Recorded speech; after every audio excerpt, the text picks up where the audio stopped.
পশ্চিমা বিশ্বের কোনো দেশেই যুদ্ধবিমান স্কুল, হাসপাতাল বা জনচ্ছন্ন জায়গার উপর দিয়ে উড়ে না, কারণ ওরা জানে প্রশিক্ষণ আর নিরাপত্তা একসাথে চলে না। কিন্তু আমাদের বাংলাদেশে মাথার উপর দিয়ে চলে যুদ্ধবিমান প্রশিক্ষণ, তাও আবার হাসপাতাল, স্কুলের মতন সেন্সিটিভ জায়গায়, যেখানে ছোট ছোট ফুলের মতন বাচ্চারা পড়াশোনা করে কিভাবে আগামী ভবিষ্যৎকে আরো সুন্দর করা যায়। 21শে জুলাই 2025 বিমান বাহিনীর F-7BG এর যুদ্ধ বিমান বিধ্বস্ত হয় উত্তরা মাইলস্টোন স্কুলের উপর, যেখানে আহত এবং নিহত হয় শতাধিক শিক্ষার্থীর সাথে শিক্ষক এবং পাইলট। প্রশ্ন একটাই, এটা কি শুধু একটা দুর্ঘটনা নাকি রাষ্ট্রীয় অবহেলা? জার্মান, ফ্রান্স, নরওয়ে সহ বিশ্বের যে কোনো দেশে প্রশিক্ষণ হয় জনবিচ্ছিন্ন এলাকায়, যার প্রথম নিয়ম থাকে no civilian zone over flight.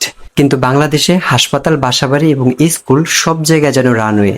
F-7BGI এটি একটি পুরনো চাইনিজ ফাইটার জেট, যেটা অনেক দেশই বাতিল করেছে।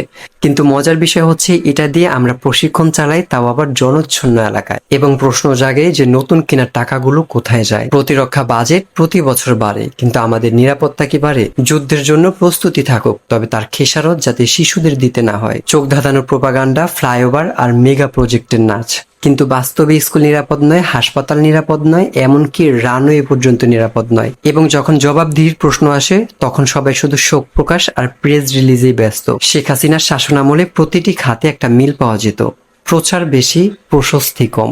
মিলিটারি, শিক্ষা, চিকিৎসা সবখানেই জবাবদিহিতার অভাব।